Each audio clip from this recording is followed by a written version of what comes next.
Bienvenidos a su iglesia, el Remanente de Cristo, aquí en la ciudad de Clarksville, Tennessee. Estamos muy contentos de estar con ustedes un domingo más, celebrando su muerte como también su resurrección, pero también anunciando su segunda venida. Si usted vive en estas áreas cercanas, los invitamos a que usted participe en alguno de nuestros servicios, ya sea los miércoles a las 7 o el domingo a las 11. Estamos situados en el 10 Main Street de esta ciudad. Vamos a darle gracias a Dios. Padre, bendito eres en el nombre de Jesús. Yo te alabo y te bendigo, Padre. Unge mis labios para que esta predicación, Padre, podamos nosotros entender tus maravillas, tus enseñanzas, porque tú solo eres ese maestro que tú nos has puesto, para que nos guíe como iglesia en el poderoso nombre de Cristo Jesús. Y la iglesia gloriosa de Cristo dice: amén. Amén, amén. Bueno, estamos un domingo más, ¿verdad? Ya estamos en el año 2023, yo me iba a equivocar de año, ¿verdad? Porque no sé ni en qué día vivo, pero sí, estamos en el 2023 y le damos toda la gloria a Dios que aún estamos aquí, ¿verdad? Si no nos ha llevado como iglesia, no nos han raptado, es porque todavía tenemos trabajo aquí para seguir predicando su palabra, seguir predicando el evangelio, seguir predicando a otros, ¿verdad? Y hoy tenemos una predicación muy importante que la vamos a encontrar en Mateo capítulo 5. Así que si usted nos está viendo a través también de ese ojo mágico de las redes sociales, abra su Biblia con nosotros en Mateo 5 para que podamos nosotros estudiar, predicar esta palabra al mismo tiempo, porque cuando nosotros predicamos aquí en esta iglesia, hacemos predicaciones expositorias para aprender y edificar a los santos, ¿verdad? Y esta predicación se llama las bienaventuranzas de Jesús, y su aplicación en la iglesia. Y si usted nos está viendo a través de las redes sociales, es muy importante que se vea este video, ¿verdad? Porque yo he visto cantidad de predicaciones, cantidad de videos acerca de las bienaventuranzas, pero no lo relacionan exactamente como debe estar con la iglesia. Y es muy importante que nosotros aprendamos la relación que tiene o la aplicación que tiene para la iglesia. ¿Quiénes son esos bienaventurados? ¿Quiénes son esas personas dichosas? ¿Quiénes son esas personas felices? Lo vamos a ver a través de esta predicación. Las bienaventuranzas de Jesús. No son de cualquier persona, ¿verdad? No estamos hablando de las bienaventuranzas de Mahatma Gandhi, ni de Carlos Marx, ni de ningún tipo de religiosos. No estamos hablando de lo que dice Dios, porque Jesús es Dios, y vamos a verlo a través de esta predicación. Bueno, hoy aprenderemos cómo debe ser el carácter e identidad de un seguidor de Cristo, de un hijo de Dios, ¿va? A mí no me gusta usar mucho el término discípulo, ¿va? Porque Pablo no habla de discípulos, ¿verdad? Porque discípulo es alguien que aprende de su maestro, pero nosotros ya no somos discípulos, nosotros ya somos parte de él, nosotros ya somos hijos de él. Y debemos imitar a nuestro Padre Celestial, ¿verdad? Como buenos hijos. Y vamos a ver esta predicación que es tan importante, que se desarrolla en el monte, ¿verdad? Que el sermón del monte. Por eso se llama el sermón del monte, porque Jesús sube al monte, porque muchas personas, muchos historiadores dicen que fueron hasta miles de personas, porque cuando él empezó a hacer milagros y sanaciones, ya saben, la gente se dejó venir. Entonces él se tuvo que subir a un monte donde la acústica era muy buena y empezó a hablar esas palabras, a predicarles. Y no es la única vez que él predicó lo mismo, ¿verdad? Y vamos a ver que bienaventurado o macarios, ¿verdad? Significa un gozo que tiene un secreto a sí mismo, algo que te hace feliz, sin que haya una razón específica, ¿verdad? Un gozo, una felicitación, una dicha, una cualidad que tú tienes una felicidad interna y no externa. Eso significa bienaventurado, ¿verdad?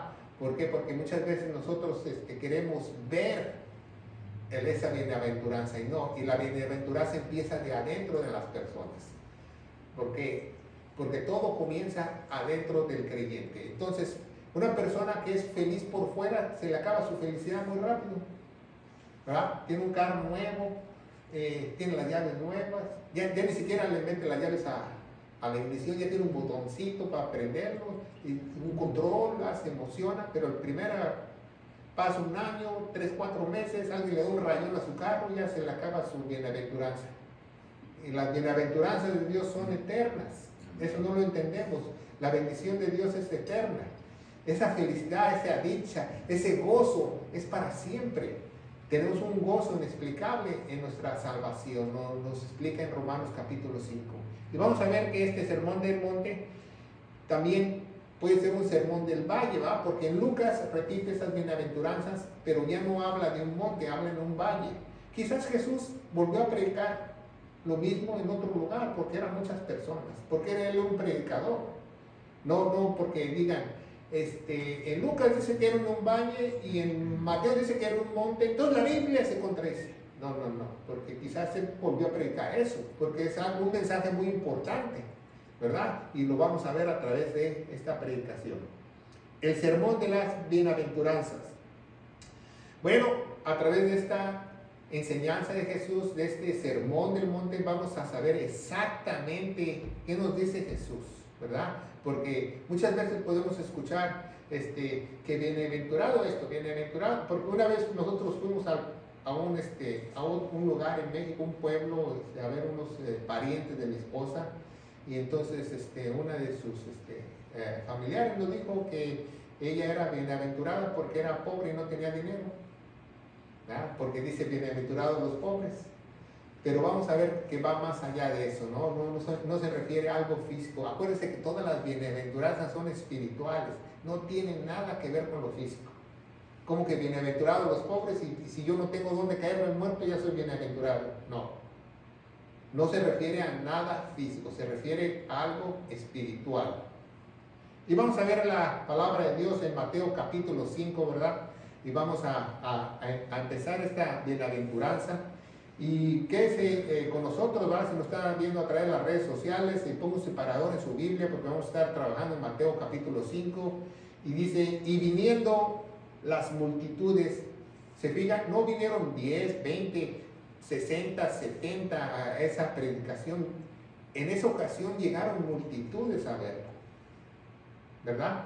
Llegaron ya vemos en que en Mateo capítulo 4, él habla a sus discípulos y nos dice no solo de pan vive el hombre, ya empieza a hacer milagros, empieza a hacer muchas cosas, y dice, y viniendo las multitudes, subió al monte, ¿verdad? Subió a la tarima, subió al monte, y cuando se hubo sentado, se llegaron a él sus discípulos, ¿verdad? Porque él predicó sentado, si usted no lo sabe.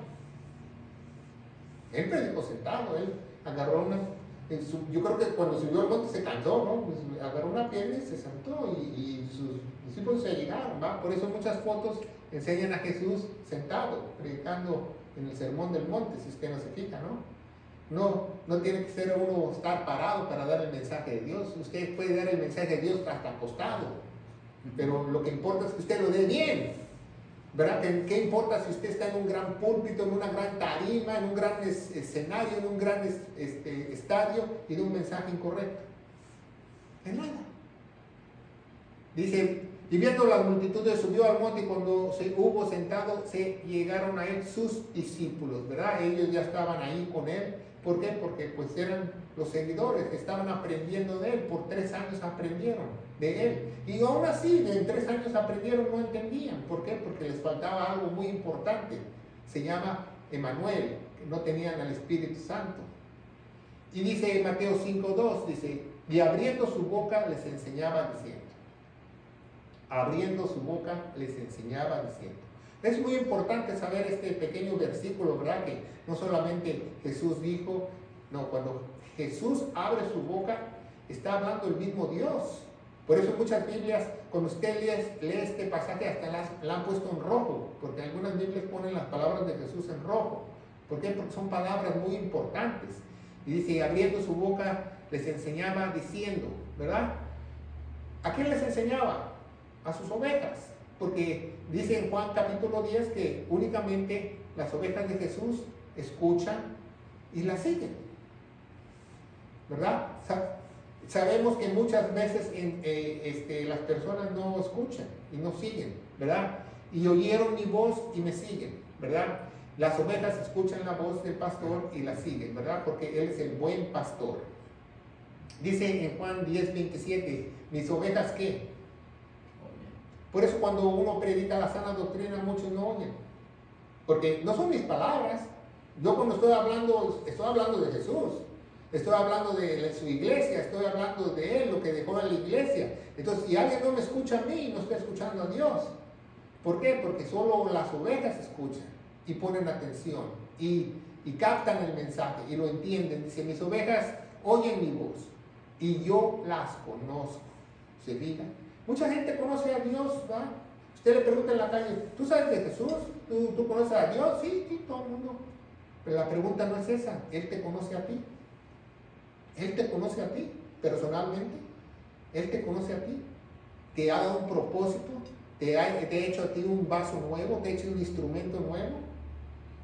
Dice, y yo las conozco y ellas me siguen, ¿verdad? Porque hoy en día mucha gente dice, yo creo en Dios, yo creo en Jesús, pero no lo sigo.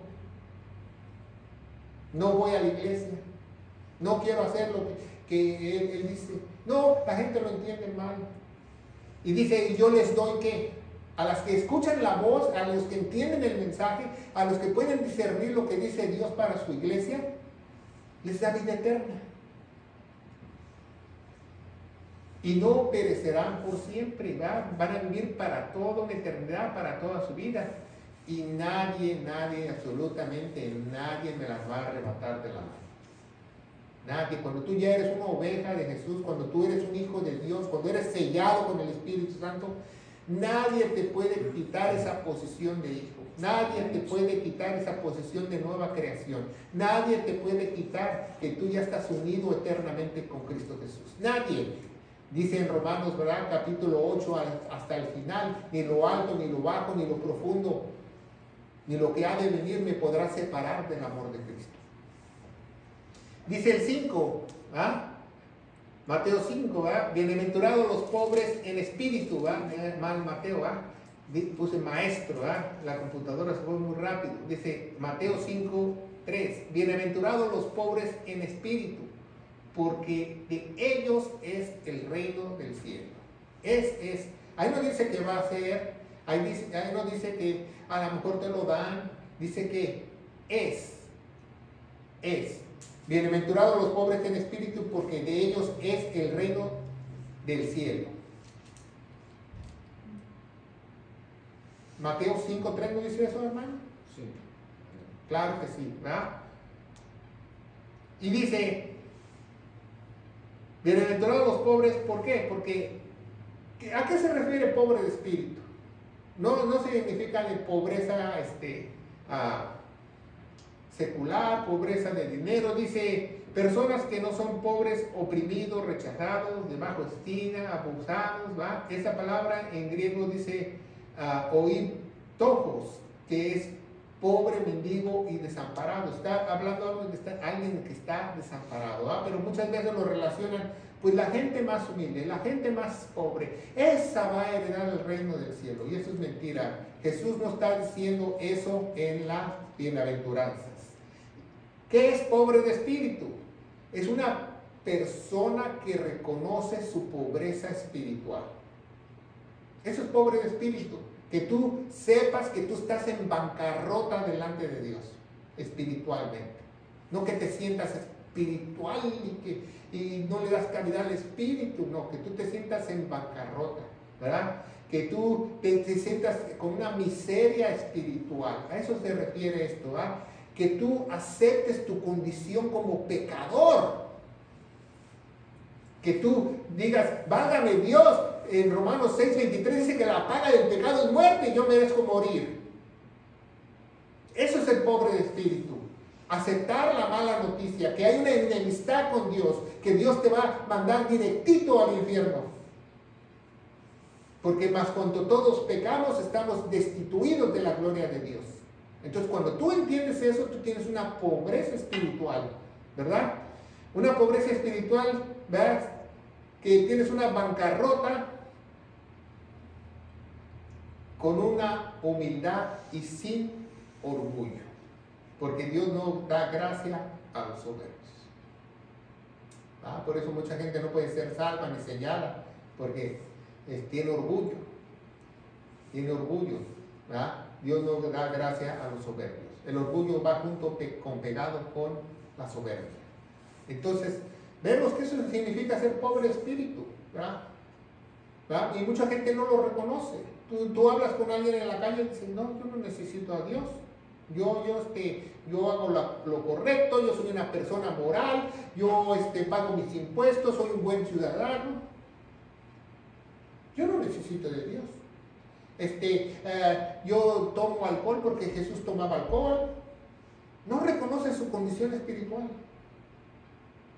No reconoce que estamos sentenciados a muerte. No reconoce eso la persona. Y si una persona no reconoce que está sentenciada a muerte, jamás podrá ser salva. Jamás podrá ser salva. Así que dicen en las iglesias el día de hoy, en las nuevas iglesias, es que Jesús te ama así, como eres, como un borracho, jugador, parrandero, mujeriego, te acepta así como prostituta, como homosexual. Eso es mentira. Dios te odia con odio jarocho. Él odia el pecado. No, pero la Biblia dice que no, Él te ama. No, dice que amó en el pasado. Por eso se sacrificó, para que si tú amas lo que Él hizo en el pasado, Él te puede redimir. En pocas palabras, un pobre de espíritu es aquel que no confía en sí mismo. Es una persona pobre de espíritu. ¿Cuántas personas usted conoce así? Muy pocas. Muy pocas personas. Contadas. Por eso los cristianos están en extinción. Muy pocas personas confían en sí mismo. Y no confía en otros, sino confía únicamente en el Señor. Porque hay muchas personas que confían en su líder espiritual, su líder espiritual, su líder espiritual. O no hables del ungido. No hables así de mi pastor. Entonces, no confía en el Señor. El que es pobre de espíritu, con toda su confianza la tiene en el Señor. Ese es un pobre de espíritu. Un pobre de espíritu es que no tienes dónde caerte muerto, más que en el Señor. Y hay diferencia entre el reino de los cielos y el reino de Dios. Dice, será, dice, el 3 dice, de ellos Él es el reino, ya es de nosotros el reino del cielo. Porque también Jesús habla en el milenio, ¿verdad? El reino del cielo es el milenio, el reino físico donde Jesús va a estar sentado. Y David va a ayudar a gobernar a las 12 tribus y él va a gobernar a las naciones. Amén. Nos dice en Ezequiel. Muchos no lo saben. Y el reino de Dios es el reino espiritual, cuando el Espíritu Santo se mete dentro del creyente.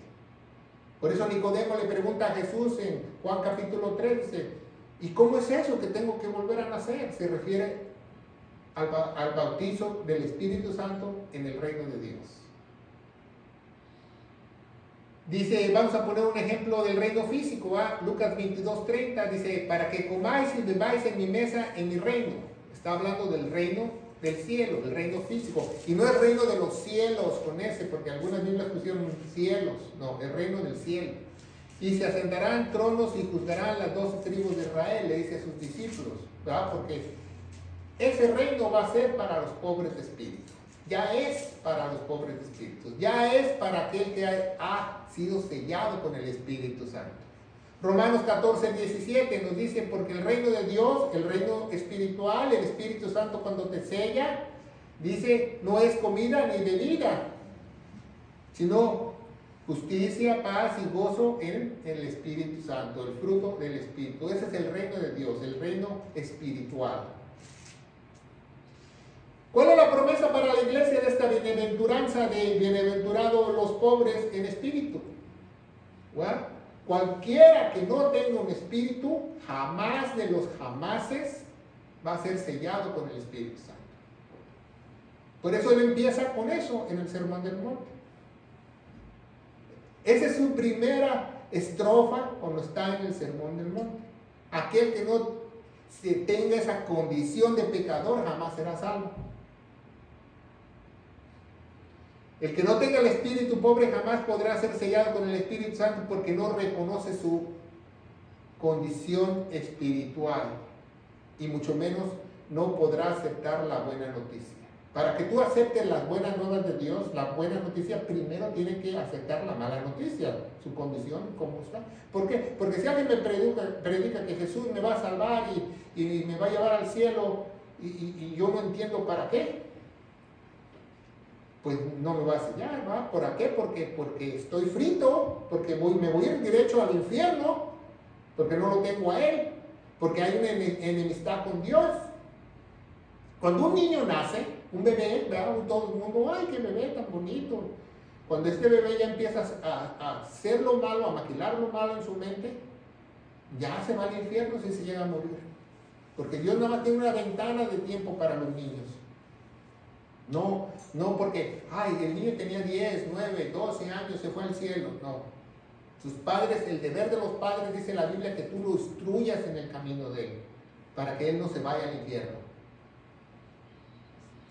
Mateo 5:4, ¿verdad? Ya vimos qué condición es ser pobre de espíritu. Dice Mateo 5:4, bienaventurados los que lloran, porque ellos serán consolados, ¿verdad? Ellos serán consolados. Aquí como se oye como medio controvertido, ¿verdad? Bienaventurados los que lloran, cuando la Biblia en el Nuevo Testamento, la iglesia nos dice que nosotros tenemos que estar gozosos por todo. Pero vamos a ver a qué se refiere Jesús, ¿verdad? Parece contradictorio para el mandamiento de la iglesia, ¿verdad? Que dice que siempre estemos gozosos y alegres en las buenas, en las malas, en la tribulación, ¿verdad? Aunque venga un perro y nos orine, contentos. Dice la Biblia que nosotros tenemos que estar contentos porque tenemos un gozo de la salvación. Entonces, ¿a qué se refiere bienaventurados los que lloran? ¿Ah? Dios quiere que estemos contentos en las tribulaciones, aflicciones, pruebas, tentaciones. No importa la situación, tenemos que mantenernos no solamente contentos, sino también agradecidos. ¿Que te pasa algo? ¿Que chocas? Gracias a Dios porque todavía tengo vida. No, que mi carro. No, gracias a Dios porque aún estoy respirando. O gracias a Dios porque amanecí en el hospital y no amanecí en el cementerio. Ser agradecidos y gozosos, ¿verdad? ¿Por qué? Porque dice en el Salmo 73 y en Romanos capítulo 5 nos dice que nosotros tenemos un gozo inexplicable de nuestra salvación. Porque Dios ya hizo el más grande milagro que pueda producir en cualquier persona, salvarla. Y mucha gente anda buscando otros milagros. El más grande milagro de Dios que puede hacer en cualquier criatura es salvarlo de su ira, salvarlo del fuego eterno. También Dios nos restaura, ¿verdad? Por ejemplo, si tenemos una angustia, una pérdida, se nos murió un familiar cercano, se nos enferma alguien, ¿verdad? Él nos consuela, nos dice la Biblia, ¿verdad? Sí vamos a entristecer, pero nos va a consolar, siempre y cuando no sea algo físico. Por ejemplo, viene el huracán y Dios te destruye tu casa y Dios, consuélame, pues ahí te vas a quedar todo el año, porque es algo material. Pero si es algo lícito, ¿verdad? Una persona, un ser querido, tampoco por tu perrito, sino Dios va a consolarte y te restaurarte muy rápidamente si tú tienes al Espíritu Santo. Dice, este versículo se refiere a una tristeza espiritual. Bienaventurados los que lloran. ¿Por qué? Porque las personas que lloran por el pecado, por las personas malas, por los gobiernos malos, por los perdidos, esas personas son bienaventuradas. Bienaventurados, que lloramos por lo que muchos no predican la palabra de Dios correctamente. Eso es ser un bienaventurado cuando lloras. Porque estás llorando por lo mismo que Dios llora. Por el pecado, por las personas que hacen lo malo, por los tiranos, por las personas, por los dictadores, por los países oprimidos, por el tráfico de órganos, por los abortos. Entonces, si tú te entristeces por eso, eres bienaventurado. Porque es lo mismo que Dios se va a entristecer. Y más cuando alguien predica la mala palabra de Dios. ¿Verdad? ¿Tú tienes esa pasión por el perdido? Esa pasión por el perdido que te da, no sé qué te da ya ver a las personas que no quieren escuchar de Dios, no quieren escuchar el Evangelio, creen en Dios a su manera. Eso te debería entristecer. Si eso te entristece y llegas a llorar, serás bienaventurado. ¿A eso se refiere Jesús? No a otra cosa. Dice en 2 Corintios 7:10, porque la tristeza, escuchen, este versículo es muy importante y subrayenlo en su Biblia, porque ese nos enseña dos cosas muy importantes este versículo. Dice, porque la tristeza que es según Dios, obra para arrepentimiento para salvación. ¿Verdad? Cuando tú te lloras y dices, sí, soy un pecador, me voy a ir al infierno, la paga del pecado es muerte. Estoy asqueado de mi pecado, estoy asqueado de la vida que llevo. Dios, transfórmame, hazme una nueva criatura. Yo creo lo que tú hiciste en la cruz.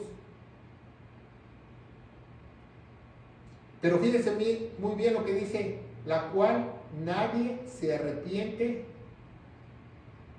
mas la tristeza del mundo obra para muerte. El arrepentimiento viene después de la salvación.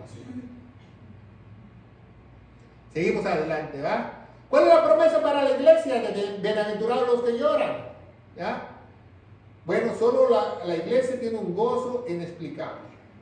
Tú tienes que llorar y entristecerse por todo lo que Dios aborrece. Si Dios aborrece los matrimonios gays, tú los tienes que aborrecer. Si Dios aborrece que tú te cases con un perrito, tú lo tienes que aborrecer también y tienes que llorar. Tú tienes que llorar por las personas que están en pecado, que no lo conocen, que están ansanas, por todo lo que a Dios no le gusta. ¿Por qué? Porque estás unido a Él. Y si tú no tienes esa tristeza, entonces obviamente, una de dos, el Espíritu Santo de ti está apagado o no lo tienes. No eres aún salvo. Porque si lo tuvieses, te entristeciera ver a las personas que hablan mal de Dios. Te entristeciera ver que hacen las cosas de Dios mal. Te entristeciera ver que una iglesia hace el circo, marón y teatro y hasta víbora de la mar. ¿Por qué? Porque así se siente Dios. 5, Mateo 5:5. Bienaventurados los mansos, porque ellos heredarán la tierra. Bienaventurados los mansos, porque ellos heredarán la tierra. Aquí nos habla de una herencia, ¿verdad? Cuando Él haga los cielos nuevos, la tierra nueva, vamos a heredarla. ¿Quiénes vamos a heredarla? Bueno, aquí de mansedumbre se refiere que no podemos usar ninguna clase de fuerza, pero tenemos, para una persona sea manso, escúchelo muy bien, tiene que tener una firmeza espiritual en la verdad. Porque si tú no eres manso, bíblicamente, el fruto del Espíritu que dice gozo, paz, mansedumbre, es con la verdad de Dios. Porque si tú nada más eres manso, un caballo lo puede hacer. Un caballo que no relinche es manso. Pero manso del Espíritu Santo tiene que estar ligado con la verdad bíblica y el amor. Tener cuidado de los demás y reconocer el lugar como hijos de Dios. Dice el fruto del Espíritu en Gálatas 20:23, mansedumbre. Ese fruto ni siquiera es de nosotros, es de el Espíritu. Y si tú dices, yo soy manso, ¿por qué Jesús dice, yo soy manso y humilde de corazón? Porque Él es Dios, Él es el Espíritu. Pero nosotros no podemos ser mansos hasta que Él se ligue con nuestro espíritu. Entonces podemos tener esta cierta mansedumbre que es fruto de Él. Porque todo lo que hagamos lo hacemos para Él. ¿Verdad? En la neumatología, no neumología, neumatología estudia al Espíritu Santo en la Universidad en Teología. ¿Verdad? Las tres partes que se divide esta materia. Uno es el Espíritu Santo, es recordar todas las palabras que Jesús dejó para su iglesia. Todas las palabras que Jesús deja para su iglesia. Número 2, el Espíritu Santo te ayuda a vencer toda debilidad. ¿verdad? Si eras mujeriego, parrandero, borracho y jugador, te ayuda. No dice que te lo va a quitar, te ayuda, ¿verdad? Te ayuda, te va a redarguir y tarde o temprano ya no vas a ser ese borracho, jugador y parrandero y etcétera, etcétera, el jugador. Entonces, te ayuda a vencer los vicios, cigarro, alcohol, todo te ayuda. Y dice el 3, dice, nos recordará nuestra posición como pecadores ante Dios. Aquel que realmente tiene el Espíritu Santo sabe que es un pecador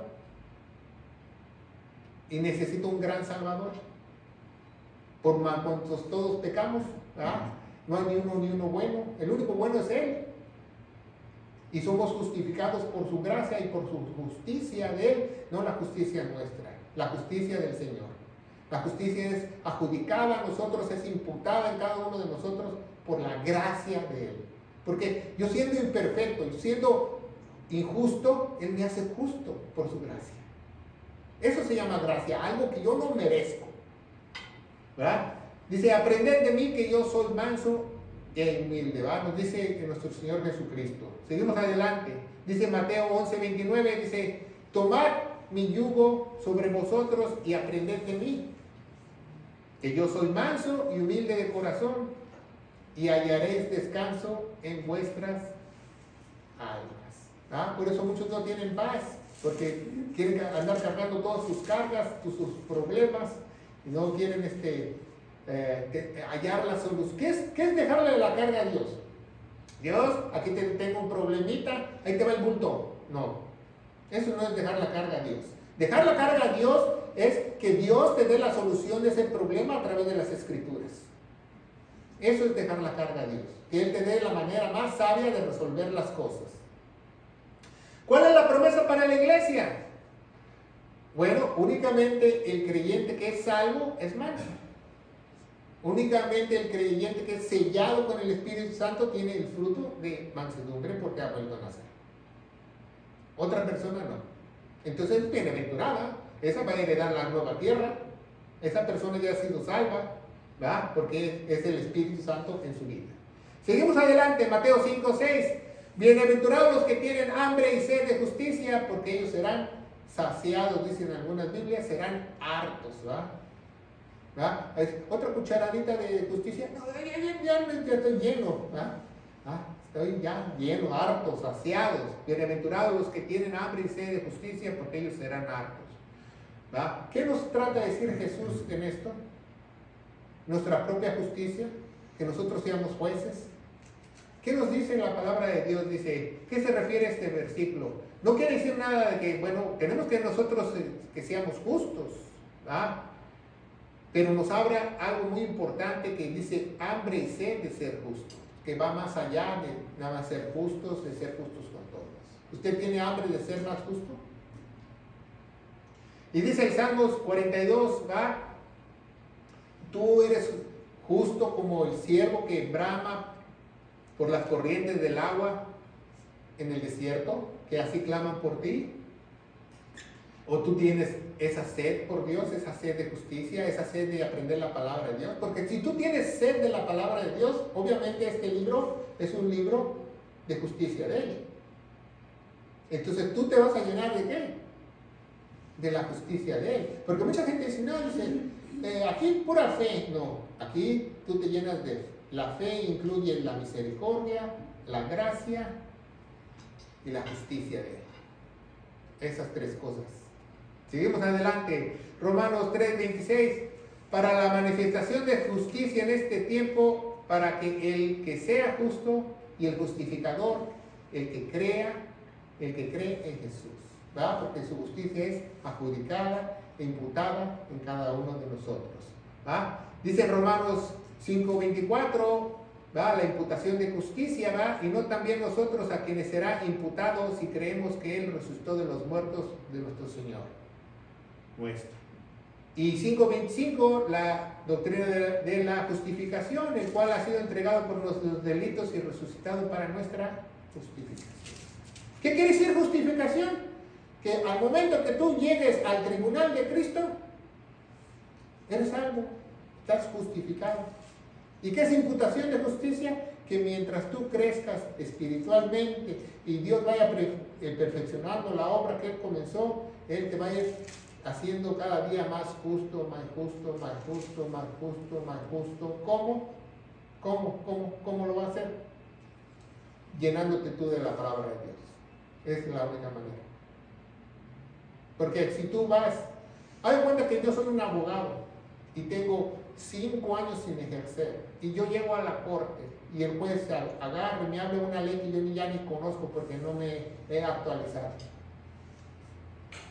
¿Qué voy a hacer el ridículo ahí? Entonces, un hijo de Dios o un siervo, un pastor, un líder, un diácono siempre tiene que estar llenándose de la palabra. Todos tenemos que estar alimentándonos espiritualmente. Bien. Dice Filipenses 2:13, porque Dios es el que obra en vosotros, así como el querer como el hacer, según su buena voluntad. Él pone el querer como el hacer. Esa es la promesa para la iglesia. ¿Cómo nosotros vamos a adquirir esa justicia? Dios la va a poner. Por eso nos imputa esa justicia, porque el que pone el querer como el hacer es Él mismo. ¿Se fijan? Seguimos adelante, ¿verdad?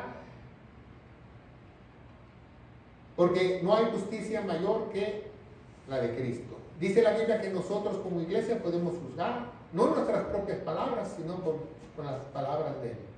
¿Va? Porque mucha gente está de moda eso, que yo lo he visto en las redes sociales. No juzgues, no juzgues. Pues con la vara que se ha medido, ni siquiera dice, con lo que tú oigas y midas serás lo mismo. No está hablando de justicia. ¿Va? Tu propia justicia no, la justicia de Él. Tú puedes hablarle con la justicia de Dios a cualquier persona. Y cuando tú le hables a una gente con la justicia de Dios, ¿sabe qué? No le va a gustar. No le va a gustar. ¿Por qué? Porque la verdad duele e incomoda. Mateo 5:7, ya vamos avanzando. ¿Ya? Dice, bienaventurados los misericordiosos, porque ellos alcanzarán misericordia. Somos misericordiosos los unos con los otros.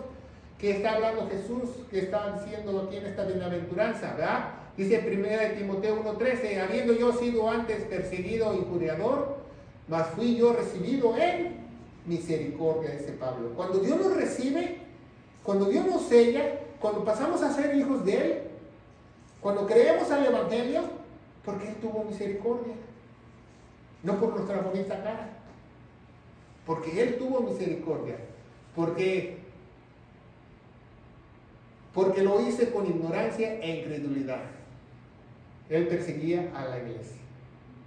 Pero fíjese muy bien, Pablo reconoce que hizo todo eso en su ignorancia, en su incredulidad. ¿Cómo tú a alguien le vas a decir que es un incrédulo cuando él estudió con Ramael tantísimos años como fariseo? Y él aceptó eso. Dice Hebreos 4:16, llegamos pues confiadamente al trono de gracia para alcanzar ¿qué? Misericordia. Nosotros ya alcanzamos esa misericordia. Y si ya alcanzamos esa misericordia, obviamente nosotros tenemos que ser misericordiosos con otros. Porque así como Él nos perdonó, tenemos que perdonar a otros. Y hallar gracia para ser socorridos en tiempos de necesidad. ¿Verdad? ¿Por qué? Porque tenemos que hacer la voluntad de Dios, no la de nosotros. Dice en Lucas capítulo 6 y dice en Lucas capítulo 11, el Padre nuestro, haced tu voluntad, en el cielo como en la tierra. 2 Corintios 4:1, por el cual teniendo nosotros este ministerio, según que la misericordia que hemos recibido, no desmayamos. Entonces, ¿tenemos misericordia o no? Ya la recibimos. La Biblia dice que ya recibimos esa misericordia. No que tenemos que ser, ya somos misericordiosos. Al momento de ser sellados, ya pasamos. Cuando dice que Dios derrama 3 cosas, apréndelo. Derrama su amor, derrama su gracia y derrama su misericordia. Eso nos dice la Biblia. Y dice que derrama todo su amor, derrama toda su gracia. Algún día seremos nosotros glorificados y derrama toda su misericordia para hacernos aptos. ¿Cuál es la promesa para la iglesia? la nueva criatura, el nuevo creyente, el que está sellado con el Espíritu Santo, le nace ser misericordioso. Por eso mucha gente no entiende al nuevo creyente. ¿Ah? ¿Por qué haces esto? ¿Por qué haces otro? ¿Por qué le ayudas a fulano de tal? ¿Por qué haces aquello? Porque obviamente porque te nace echarle la mano. Claro, también tienes discernimiento, no le vas a echar la mano toda la vida, ¿va? Hay una ventana de tiempo para las personas, para que pueda arriarse en el camino. Por ejemplo, mi esposa y yo hemos ayudado a muchas personas, y si ya vemos que en una ventana de tiempo las personas no quieren, pues ya, luego nos vemos. Pero ya no está de nuestra parte, ya lo hicimos. ¿verdad? Mateo 5:8 dice, bienaventurados los puros de corazón, porque ellos verán a Dios. Y utilizan este versículo muy mal en muchas iglesias. ¿verdad? Porque dicen, no, sin santidad nadie va a ver a Dios. Tú tienes que ser santo ahorita, porque mis chicharrones truenan. No, tú ya eres santo, Dios ya te apartó. Tú estás en un proceso de santificación, ¿verdad? Cuando tú seas raptado o cuando tu cuerpo sea glorificado, en el proceso, ahí va a ser, según si tu mente está muy cochambrosa, tu alma está muy cochambrosa, ahí va a ser el lavado de carro más feo que hayas recibido para que salgas como silbato, limpio. Pero vas a ver a Dios porque Él lo prometió. Bienaventurados los puros de corazón, porque ellos verán a Dios. ¿Verdad? ¿Cómo podemos lavarnos? Con la palabra de Dios, dice la Biblia. Nos podemos lavar con la palabra de Dios. Es la única forma que nosotros podemos lavarnos. No hay otra manera, ni el jabón del sote para su amorzote, no, ningún jabón. La única forma que tú puedes ser lavado es con la palabra de Dios. ¿Verdad? Dice Pedro, que tenemos la palabra profética más segura que alumbra como una luz en un día oscuro. Entonces dice Romanos 12:2, dice, no conforméis en este mundo, sino más transformados por la renovación de vuestra mente, para que comprobáis cuál es la buena y agradable y perfecta voluntad de Dios.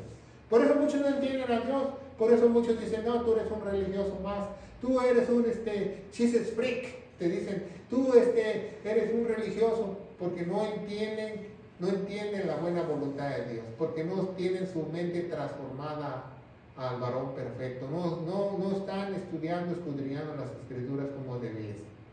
Tesalonicenses 4:17, después que nosotros lo que vivimos y nos quedaremos juntamente con ellos, seremos ¿qué? Arrebatados en las nubes a recibir al Señor en el aire, y estaremos siempre con el Señor. Va a haber un día que tú seas puro o no seas puro, seas santo o no seas santo, te van a transformar contra tu voluntad y vas a llegar a la presencia de Dios más que cualquier santo, que cualquier querubín.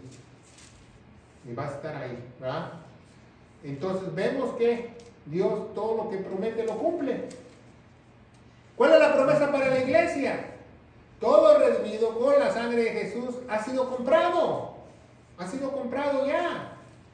Su cuerpo, su alma será transformado, y nos ha dado un espíritu que dice en Efesios 2:6 que ya está sentado en lugares celestiales. Ya estamos comprados, ya está hecho, ya somos puros de corazón, ¿verdad? Quizás nosotros nos veamos infieles, pero Dios permanece fiel a sus promesas, ¿verdad? Quizás nosotros no somos perfectos, pero Dios lo sabe, y Dios nos va a transformar algún día a la altura del varón perfecto que es su Hijo amado Jesucristo. Él lo prometió y yo lo creo. Eso es ser salvo por fe, creer lo que dice Dios. Mateo 5:9, bienaventurados los pacificadores, porque ellos serán llamados hijos de Dios. ¿va? Aquí no quiere decir aquel que no hace guerrita, ¿no? Aquel que no hace pleito. Una vez escuché yo a una hermana, dice, no, mi esposo va a ir al infierno porque me grita todos los días en la casa y pelea. No se refiere este versículo. ¿Qué es ser pacificador? No trabajar en las Naciones Unidas tampoco. ¿Qué es ser pacificador?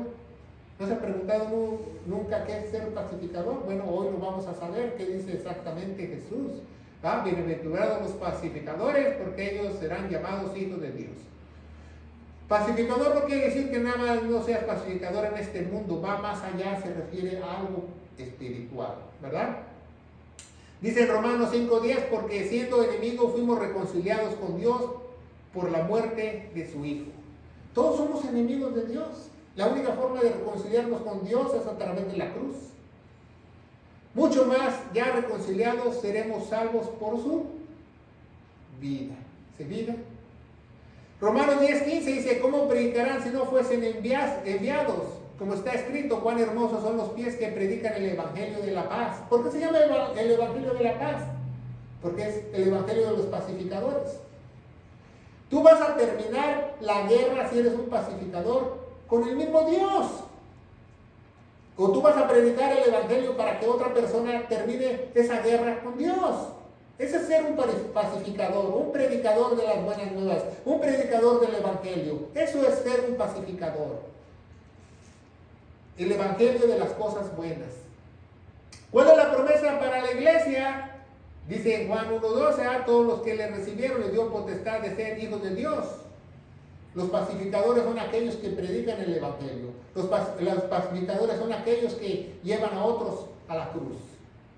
Eso es ser pacificador. Entonces, si tú, escúchalo muy bien, si tú no predicas el Evangelio, si tú no predicas el Evangelio correcto, es mentira que tú seas un hijo de Dios. ¿Te diga?